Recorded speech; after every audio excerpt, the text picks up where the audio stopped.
Isang 30 taong gulang na lalaki, nakagat lang ng pukyutan. Hindi niya inaasahan na sa isang gabi lang, bumalik siya sa pagiging 13 taong gulang. Siguro kung ibang tao ang babata, tiyak na matutuwa sila. Pero ang bida natin, ni Kay Titing na tuwa ay hindi niya naramdaman. Dapat ninyong malaman, bilang isang legendary assassin sa kanilang industriya, matagal na siyang kilala bilang isang walang emosyong tito na pumapatay ng hindi kumukurap. Sa huli niyang misyon, nakakuha siya ng isang pugad ng pukyutan. Dahil sa isang hindi inaasahang pangyayari, bigla siyang bumata. Kahit mukha siyang bata sa labas, hiwalay na sa asawa ang bida natin. At mayroon pa siyang isang anak na babae. Ngayong ganito na ang itsura niya, paano niya babayaran ang mga utang sa bahay, sa kotse, at ang child support para sa anak niya? Ayon sa kanyang ex-wife, na siyang head ng science department ng organisasyon. Sa ngayon, wala pa raw silang nahahanap na solusyon para sa ganitong sitwasyon. Pero buti na lang, maliban sa pagliit ng kanyang katawan, wala namang ibang naging problema sa kanya. At tungkol naman sa sitwasyon niya, binigyan siya ng boss niya ng bagong trabaho. Plano kasi ng boss na ipasok ang anak niyang babae sa isang eskwelahan sa susunod na taon. Kaya gusto niyang ipapunta muna ang bida natin doon para magsagawa ng internal investigation. Agad namang tumanggi ang bida natin. Dahil simula elementarya, hindi na siya muling nag-aral. At ang pinaka hindi niya talaga kayang gawin ay makipagdeal sa mga bata. Pero nag-alok ang boss niya ng napakalaking bayad. Sa isang iglap, suot na ng bida natin ang school uniform.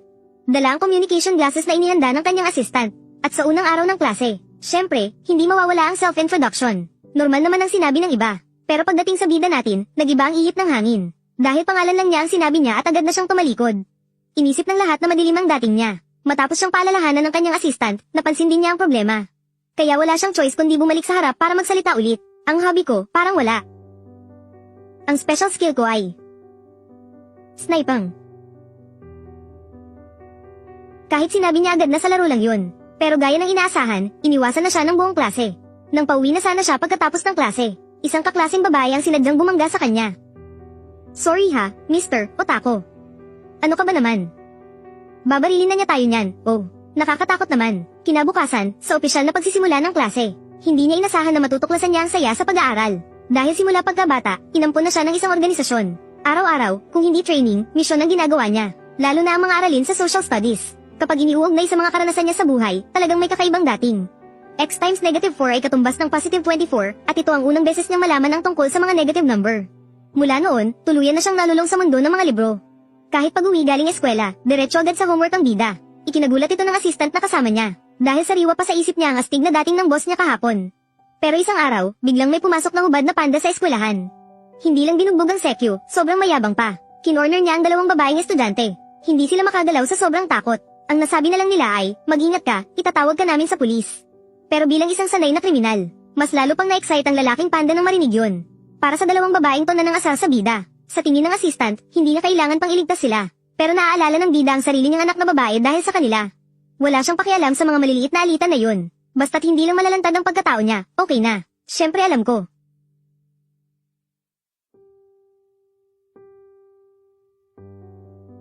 Ganun pala, gumamit ng chalk para gumawa ng smokescreen. Teka, ang bilis naman ng pag-atake niya, grabe. Pwede bang tumahimik ka? Ganshi Anime, sino yan? Shanxi Anime.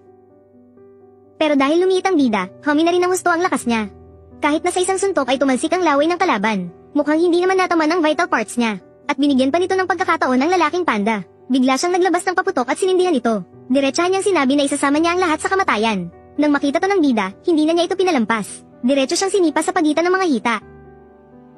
Kahit ano pang sabihin mo, sobra na yung ginagawa mo. Subukan mo pang gumawa ng kalokohan, pupugutan kita ng ulo.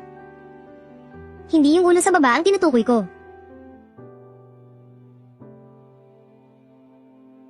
Nang mawala ang usok, nakita rin ng dalawang babae ang nangyari. Akala nilang dalawa, ang bida ang nagligtas sa kanila. Pero tarantang sinabi niya na ang lahat ng ito ay gawa ng isang estrangherong napadaan lang. Isa lang siyang ordinaryong junior high school student na pumapasok para mag-aral. Kinabukasan, habang iniiwasan ng buong klase ang bida, sila namang dalawa ang kusang lumapit para ipagtanggol siya, at in-invite pa nila siya sa group chat ng klase. Pero grabe talaga ang bilis mag-type ng mga kabataan ngayon. Kinabukasan, pumasok ulit ang bida gaya ng dati. Kahit na masarap sa pakiramdam ang bumalik sa pagiging bata, gusto pa rin niyang bumalik sa dati niyang anyo. At sa ngayon, ang tanging pag-asa niya ay ang anak ng may-ari ng Maybe Company. Pero ang problema, doble ang edad niya kumpara sa mga estudyanteng ito. Kaya hindi niya alam kung paano kakausapin ang mga babae. Lalo na't si Narain, ang tinaguriang ice queen ng eskwelahan. Bukod sa napakaganda niyang itsura, namumuna rin siya sa pag-aaral at sports. Pero ang pinaka-importante sa lahat, may matindi siyang galit sa mga lalaki. Lahat ng lalaking umamin sa kanya ay binasted niya. Maging ang mga babae ay iniiwasan din siya. Kahit na parang walang pag-asa ang bida, Nilakasan pa rin niya ang kanyang loob para kausapin si Narain para lang makabalik sa dati.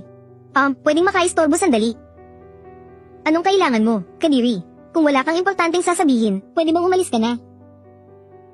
Wala. Sige, kahit na may ilang dekada na siyang karanasan sa buhay, sobrang sakit pa rin para sa kanya ng salitang Kadiri. Dahil hindi niya alam kung saan magsisimula, naisipan na lang muna niyang kumain.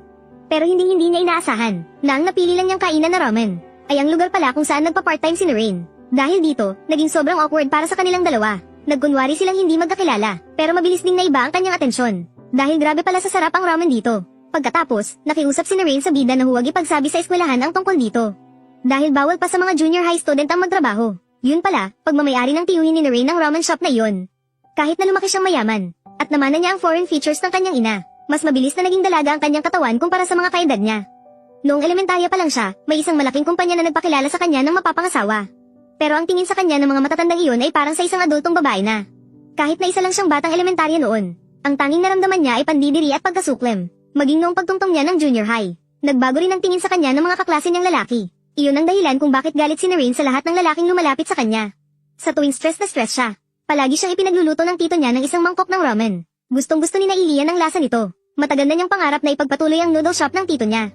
Ang dahilan kung bakit marami siyang sinabi sa bida, ay dahil nakikita niya ang anino ng tito niya sa kanya. Hindi naman ito'y kinagulat ng bida. Tutal, sa kaloob-looban niya, isa talaga siyang tito.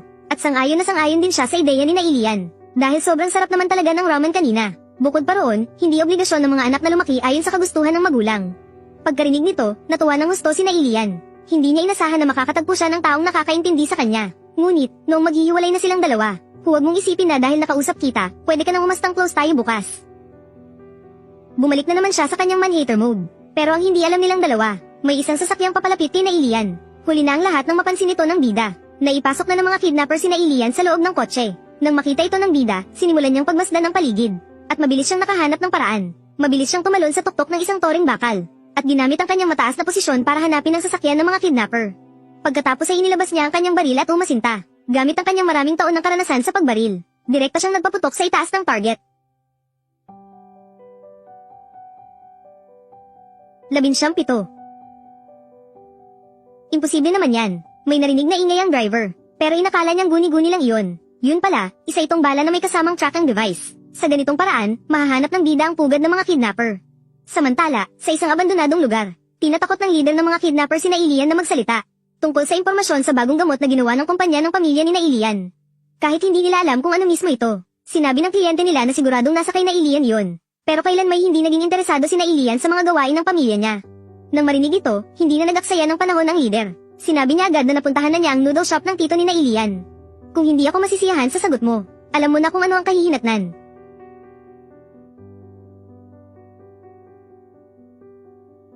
Balak ninyong galawin ang ramen shop na yon. Nagpaalam na ba kayo sa akin? Pasensya na. Ilian, hindi ko makita kung sino. Bawal kasing malaman ang pagkakakilanlan ko. Ang mga natirang alipores ay lalong walang binatbat sa bida. Pero ang ginamit niya ay puro rubber bullets lang. Dahil ayaw pumatay ng bida kapag hindi siya nasa trabaho. At noong akala niyang tapos na ang lahat, hindi niya inaasahan na may maririnig siyang mga yabag. Hindi ito problema para sa bida. Pero ang problema, kailangan niyang magdala ng pabigat. Pero mabilis din siyang nakaisip ng paraan. Ito ay ang isakay si Ilian sa isang maliit na trolley. At sinabihan siyang umupo ng maayos at kumapit ng mahigpit. Anong nangyayari? Anong nangyayari?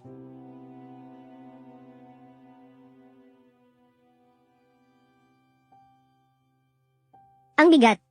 Sino yan? Huwag kang gumalaw, gago. Pasensya na sa gagawin ko. Teka, anong nangyayari? Diretsuhin mo lang, hagdanan na. Nahihilo ako.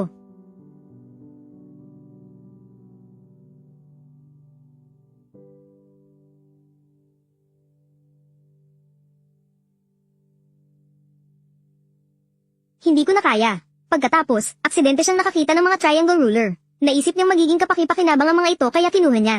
Hindi nagtagal, nalinis ng bida ang lahat ng kidnapper sa buong gusali.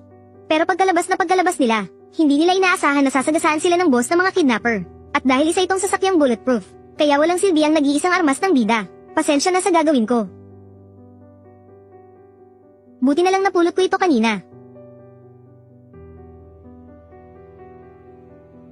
Ipagpatuloy natin ang pangaral sa buhay kanina.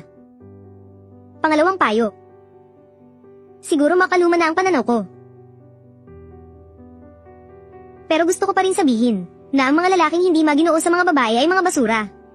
At sa puntong iyon, naubos na ang lahat ng kidnapper. Dahil ayaw ng bida na mabunyag ang pagkatao niya. Kaya pinamoy niya sina Ilian ng isang bagay. Sa sumunod na segundo, agad siyang nawalan ng malay. Pero paalis na sana ang bida nang may maalala siya. Naiwan sa loob ang textbook niya. At iyan ang kabuuan ng episode na ito. Ngayon, magdagdag pa tayo ng kaunting detalye. Ang totoo, hindi nakalimutan ni na Ilian ang nangyari. At sa pamamagitan ng mga marka ng pagkakatali at ng pamilyar na boses na iyon. Kumbinsido siyang ang lalaking bida ang nagligtas sa kanya noon. Bagamat mahusay na iniwasan ng lalaking bida ang tanong na ito. Pero tila sinangayunan na rin niya ang hinala ng babae. At ang isang bagay na tiyak ay, nahulog na ang loob ni na Ilian sa lalaking bida. Bukod dito, may isang mahalagang pahiwatig na iniwan ng episode na ito. At iyon ay ang sikreto ng kumpanya ng gamot ng babaeng bida. Idagdag pa riyan ang mga sinabi ng boss ng mga kidnapper. Malinaw na nasa kanya ang susi sa paggaling ng lalaking bida. Ang kaso lang, hindi ito alam mismo ng babaeng bida. At dahil may tatak na love o pag-iibigan ng palabas na ito. Kaya naman, lakas loob na hinuhulaan ng inyong lingkod ang mga susunod na mangyayari sa kwento.